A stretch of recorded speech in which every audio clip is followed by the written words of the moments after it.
आपण एसआयटी सांगितली आहे, एसआयटी तयार होईलच, पण मला मनोज जरांगे पाटलांची काही गरज नाही. त्याच्या पाठीमागे बोलवीचा धनी शोधून काहीतरी एक भयंकर आणि काहीतरी एक कट रचला होता किंवा रचला जाणारा अध्यक्ष महोदय, या पद्धतीची परिस्थिती अध्यक्ष महोदय. त्याची राजकीय काही पार्श्वभूमी नव्हती. मी स्वतः गेलो तिथे, स्वतः गेलो, एकदा नाही 2 वेळा गेलो. कुठला मुख्यमंत्री जातो? काल त्या ठिकाणी त्या मुख्यमंत्र्यांनाही म्हणाले तुम्हाला शेवटची संधी देतो. अध्यक्ष महोदय चाललंय काय? हो, मराठा समाजाने जे मोर्चे काढले होते ते शांततेनेच झाले होते. यावेळेस शांतता नव्हती. ही भाषा जी आहे कार्यकर्त्याची नाही, ही भाषा राजकीय भाषा आहे. आणि त्याच्या मागे कोण आहे? फक्त एक फोन ज्याचा येत होता त्यांना विश्वासात घेत होते, तो फोन शरद पवार यांचाच होता. शरद पवार मनोज जरांगे यांना फोन करत होते सभापती महोदय. पण आमच्या जीवाला धोका आहे आणि रचना योजना बरोबर आहे. एका कारखान्यातून चाललंय, एका घरातून चाललंय. याची एसआयटी चौकशी अध्यक्ष महोदय झालीच पाहिजे. अध्यक्ष महोदय, वॉर रूम कुठे कुठे संभाजीनगरला कोणी उघडली, नवी मुंबईला, पुण्याला कोणी उघडली, माहिती आहे आमच्याकडे सगळी. करू, सगळी चौकशी करून हे षडयंत्र बाहेर काढलं जाईल.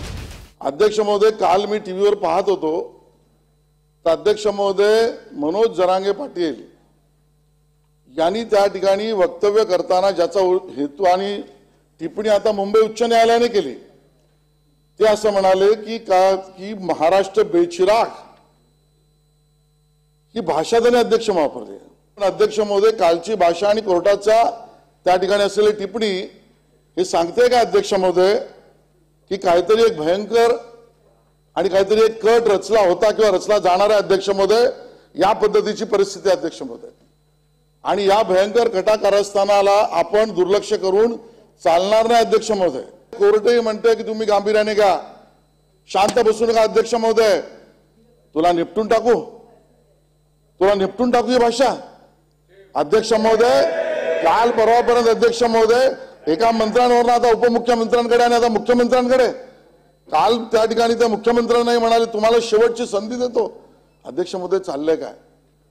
काळ सुकावतो अध्यक्ष महोदय. सुरुवातीपासून अध्यक्ष महोदय एक एक गोष्ट आपण मान्य करत गेलो, एक एक भूमिका करत गेलो आणि अध्यक्ष महोदय त्या सगळ्यांवरना आज इथपर्यंत भूमिका आली की महाराष्ट्र बेचिराग होणार होता, मी वाचवलाय. योजना कोणी केली अध्यक्ष महोदय, हा माझा प्रश्न आहे. महाराष्ट्र बेचिराग करण्याची योजना कोणी केली अध्यक्ष महोदय?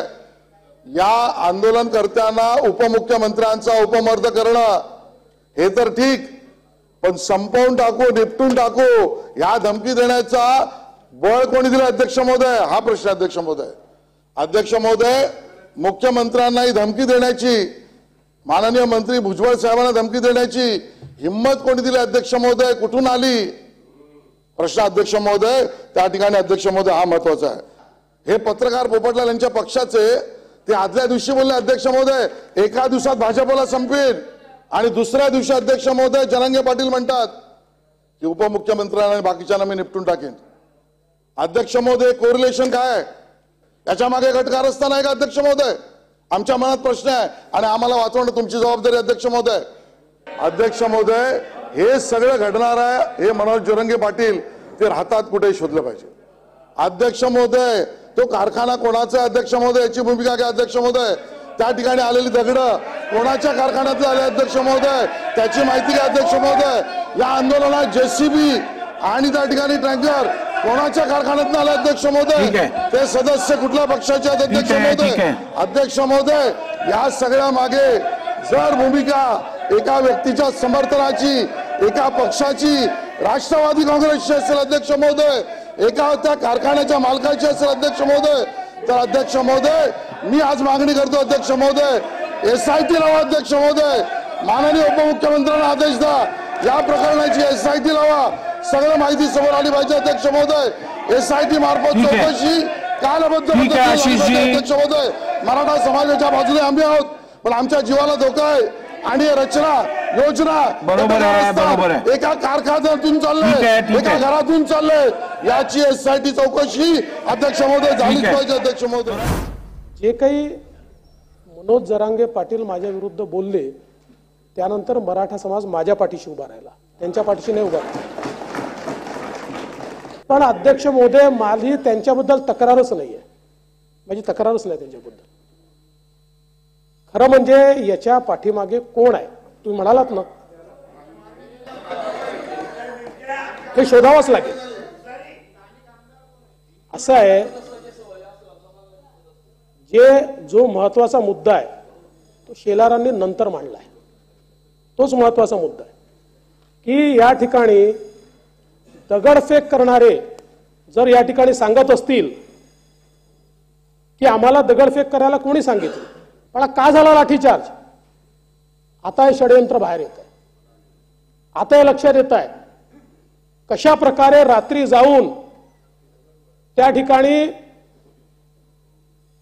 मनोज जरांगेंना वापस आणणारे कोण आहेत, त्यांच्या घरात जाऊन त्यांना भेटणारे कोण आहेत. अध्यक्ष महोदय, कोणाकडे बैठक झाली ते सांगतायत, मी नाही सांगत आहे. आरोपी सांगतायत. आता आरोपी सांगतायत की यांनी बैठक घेऊन सांगितलं दगडफेक करा. पोलीस आपले नाही आहेत, आपले पोलीस नाही आहेत.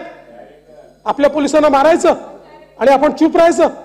हो, मराठा समाजाने जे मोर्चे काढले होते ते शांततेनेच झाले होते, यावेळी शांतता नव्हती.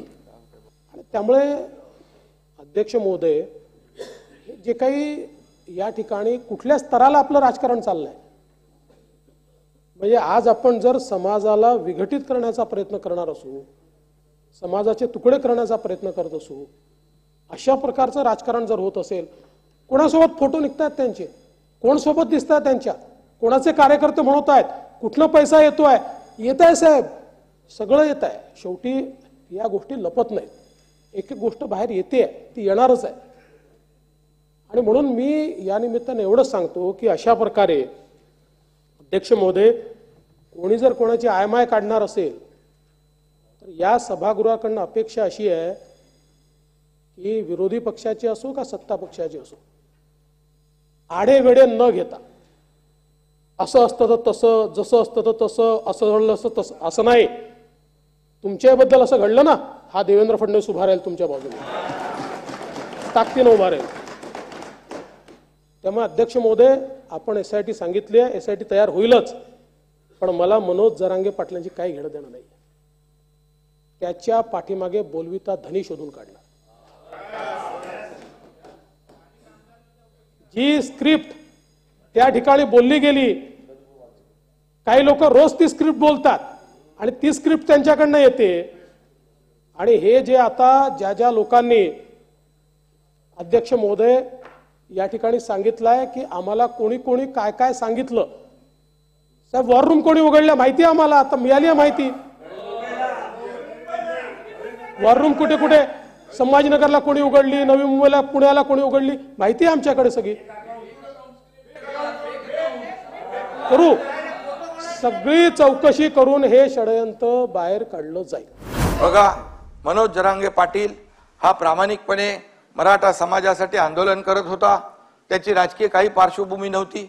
मी स्वतः गेलो तिथे, स्वतः गेलो, एकदा नाही 2 वेळा गेलो. कुठला मुख्यमंत्री जातो, आपला सगळं प्रोटोकॉल बाजूला ठेवला, सगळे एवढ्या मोठ्या मॉब मध्ये मी गेलो स्वतः.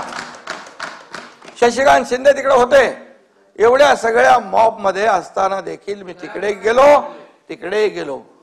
आणि हे गेल्यानंतर आज ज्या वेळेस मनोज जरांगे पाटील यांच्याशी आम्हाला काही त्यांचं देणं घेणं नाही, परंतु ज्या पद्धतीने सरकारने केलेलं काम मराठा समाजासाठी ते ऍक्सेप्ट करायच्या ऐवजी सरकारवर टीका करणं, त्याचबरोबर मला देखील मुख्यमंत्री म्हणून मला देखील माझी पण सगळे काय काढायची ती काढली, उपमुख्यमंत्री, सगळे मंत्री. अरे असं कधी होतं काय, असं कधी चालतं काय? सरकार म्हणून आम्ही निर्णय घेणारे लोक, विरोधी पक्षाला सोबत विश्वासात घेऊन आम्ही निर्णय घेतला. आणि तो निर्णय घेत असताना मग एकेरी पद्धतीने बोलणं आणि त्यानंतर या सगळ्या गोष्टीचा कहर केला की देवेंद्रजींना अगदी खालच्या पातळीवर त्यांच्यावर आरोप केला की त्यांना विष देऊन मारणार आहेत. हे म्हणजे जेव्हा अशा प्रकारचं वक्तव्य त्यांच्याकडून होऊ लागलं, मी प्रेस कॉन्फरन्स मध्ये देखील म्हणालो की ही भाषा जी आहे कार्यकर्त्याची नाही, ही भाषा राजकीय भाषा आहे. आणि त्याच्या मागे कोण आहे? काही लोकांनी हे मीडियावर सोशल मीडियावर चर्चा केली, जे जे मनोज जरांगे पाटील सोबत काम करणारे होते, त्याच्यामुळे ही सगळी चर्चा झाली. आणि मग चर्चा झाल्यानंतर रात्री कोण गेलं, सकाळी कोण गेलं, नेहमी कोण तिकडे जातो, ह्या सगळ्या गोष्टी लपत नाहीत. ह्या कुठल्याही गोष्टी लपत नाहीत. दगडफेक झाली त्यावेळचा देखील पूर्णपणे अहवाल पोलिसांकडे साईडीकडे आहे. कोणी दगड जमा केली, कोणी दगड मारायला लावली, ह्या सगळ्या गोष्टी काय लपतात का? आतापर्यंत बिलकुल सरकार पूर्णपणे एक सहानुभूती, एक मराठा संयम ठेवला होता. अरे जाळपोळ करायला लागले, आमदारांचं घर जाळायला लागले, त्याच्या घरात फॅमिली असताना एसट्या जाळून टाकल्या, सगळं मालमत्ता जप्त केली. आणि मग अशा परिस्थितीमध्ये सरकारने काय करायचं? हातावर हात बांधून बसायचं? हायकोर्टाने देखील सांगितलं बाकी सर्व समाजाचं आणि महाराष्ट्रातल्या जनतेच्या जीविताचं रक्षण करायचं काम, कायदा सुव्यवस्था राखण्याचं काम सरकारचं आहे. आणि म्हणून सरकार कुठल्याही परिस्थितीमध्ये हातावर हात धरून बसू शकत नाही आणि सरकार कुठल्याही परिस्थितीमध्ये कोणावर अन्याय देखील करू शकत नाही. सभापती महोदय, मी त्या ठिकाणी सांगितलंय, फक्त एक फोन ज्याचा येत होता त्यांना विश्वासात घेत होते तो फोन शरद पवार यांचाच होता. कशावर मांडणार सांगा. शरद पवार मनोज जरांगे यांना फोन करत होते. सभापती महोदय, आंदोलनाचा सगळा खर्च शरद पवारांनीच केला आहे. कालांतराने हे सत्य बाहेर येईल अशा प्रकारचं संगीता वानखेडे यांनी या ठिकाणी सांगितलेलं आहे. सभापती महोदय, मनोज जरांगे यांचे बॅनर ज्यांनी लावले ते राष्ट्रवादी काँग्रेसचे पदाधिकारी होते, पवार साहेबांचे पदाधिकारी होते. बारसकर यांच्याकडे पुरावा आहे. जरांगे काल काय म्हणाले हे तर एक दोनच आहे, अजून बाहेर येतील असं ते सभापती महोदय म्हणाले. आपल्याला पुरवणी मागणी. सभापती महोदय, सगळ्यात महत्वाचं सभापती महोदय, या ठिकाणी शरद पवार जसं सांगतात, सभापती महोदय, शरद पवार जसं सांगतात तसंच मनोज जरांगे करतात. आरक्षणाचे मारेकरी शरद पवार आहेत, हे मी नाही बोलत. सभापती महोदय, आता नावं वाढवू नका. सभापती महोदय आलेला आहे. आणि हे कोण बोलते? सभापती महोदय, संगीता वानखेडे. आरक्षणाचे मारेकरी शरद पवार आहेत, कारण शरद पवारांचा पक्ष संपला आहे, त्यामुळे गोंधळ आणि राडा घातला जात आहे. शरद पवारांच्या म्हणण्याप्रमाणेच मनोज जरांगे वागतोय. मनोज जरांगे यांनी महाराष्ट्राला वेळं बनवलंय. तिथे अंतर्वलीत दंगल घडवली, का घडवली याचा सरकारने शोध घ्यावा, अशा प्रकारची मागणी सभापती महोदय या ठिकाणी संगीता वानखेडे यांनी केली.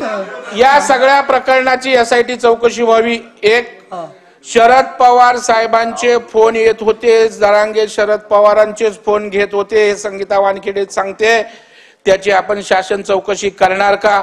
दोन, आणि तिसरा, मुख्यमंत्री महोदय, या ठिकाणी अत्यंत महत्वाचं आहे की नारायण राणे साहेबांना ते उद्धव ठाकरेंवर त्या ठिकाणी बोलले, कानाखाली मारली असती, तुम्ही अटक केली, गुन्हा दाखल केला. मग त्या ठिकाणी जरांगेंना का तुम्ही लायसन दिलंय का?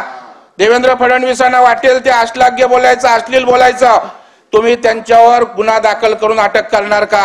हाही या ठिकाणी माझी या ठिकाणी मागणी आहे. यातून एक स्पष्ट होतं की अशा प्रकारच्या हिंसक वक्तव्याचं कोणीही समर्थन करू शकत नाही आणि हिंसा अथवा हिंसक वक्तव्याला लोकशाहीत कुठेही स्थान नाही.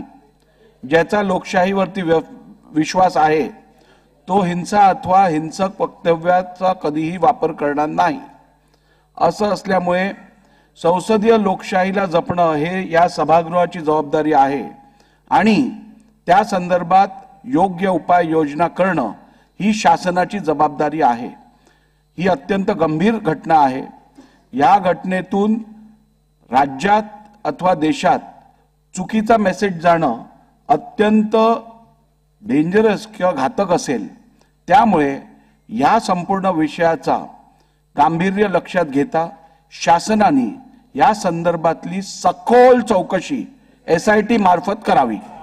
आज किती वाईट वाटलं, माझ्या आया बहिणीच्या मुंडक्यावर पाय दिले. वरून मारलं, 20-20 पोलीस हाणत होता एका महिलेला.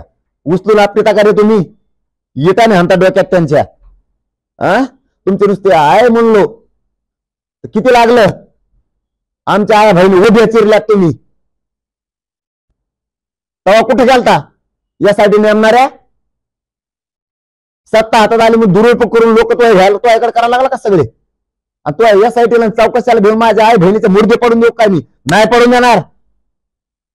मराठ्यांच्या आई बहिणीवर पोरावर हात उचलणार नाही, उचलून देणार तुला. तू टाक जेलला, मी 50 वर्ष सजा भोगायला तयार आहे.